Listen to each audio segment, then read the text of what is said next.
to you by Sensodent K। अभी लेके आए सेंसोडेंट के। टूथ का करंट गॉन तो लाइफ का करंट ऑन। अंत भला तो सब भला सूक्ति पढ़ते हुए अखिलेश यादव ने सपा कांग्रेस गठबंधन पर मुहर लगा दी। कांग्रेस ने सपा की तरफ से दिए गए 17 सीटों के ऑफर को अंततः स्वीकार कर लिया। इन सीटों में कौन कौन सी सीटें हैं, नाम सुन लीजिए। अमेठी रायबरेली, जो स्वाभाविक थी क्योंकि इन्हीं आखिरी दो दुर्ग थे जो 2019 में एक दरक गया, एक बचा है और उसकी नेता राज्यसभा जा चुकी हैं। तीसरी सीट है प्रयागराज। प्रयागराज से कांग्रेस चुनाव लड़ेगी चूँकि समाजवादी पार्टी उस मजबूत स्थिति में नहीं होगी और प्रयागराज को इसलिए भी दे दिया गया कि गांधी परिवार का सिटाडेल एक ज़माने में रहा है, उनकी जो जड़ें हैं वो वहाँ से आती हैं।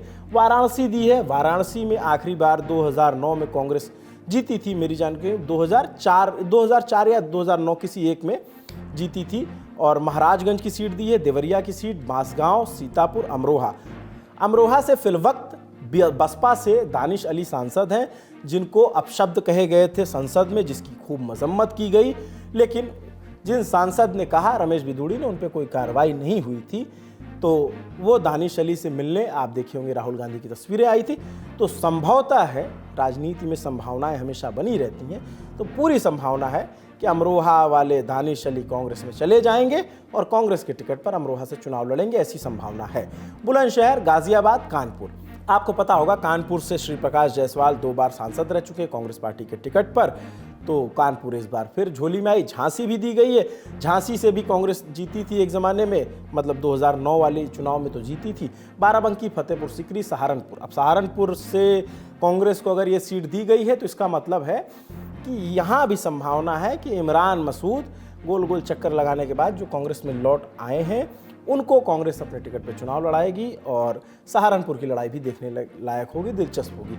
और मथुरा से प्रदीप शर्मा कांग्रेस के बड़े नेता रहे हैं, वहाँ पे उनकी दमदारी रही है, तो हो सकता है उनको कांग्रेस लड़ाए या कोई और भी प्रत्याशी हो सकता है। ये सीटें हैं गढ़। और यहाँ समझने वाली बात क्या है, वाराणसी और अमरोहा दोनों ही सीटों पर सपा ने अपने उम्मीदवारों के नाम का ऐलान कर दिया। दोनों उम्मीदवार खूब खुश होंगे।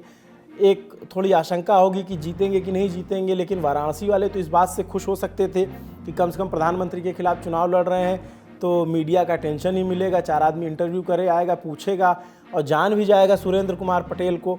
लेकिन सुरेंद्र कुमार पटेल 24 घंटे खबरों के मोहताज रहे और उसके बाद कांग्रेस के खेमे में सीट चली गई।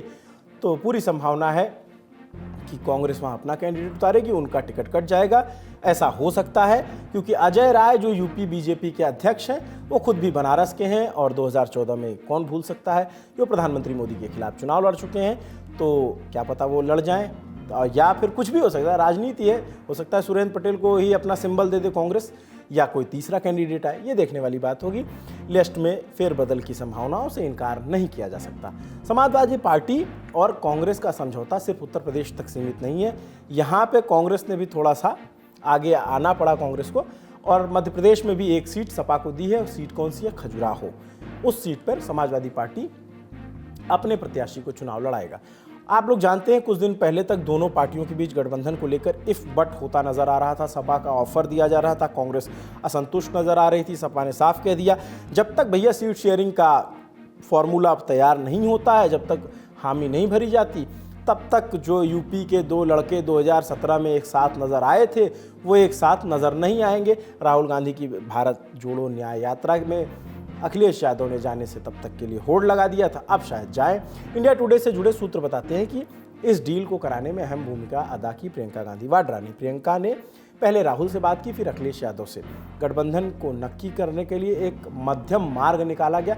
प्रियंका ने ही फॉर्मूला निकाला कि कांग्रेस मुरादाबाद सीट छोड़ने को तैयार है जो प्रियंका की ससुराल है, लेकिन बदले में सीतापुर, श्रावस्ती और वाराणसी दी जाए।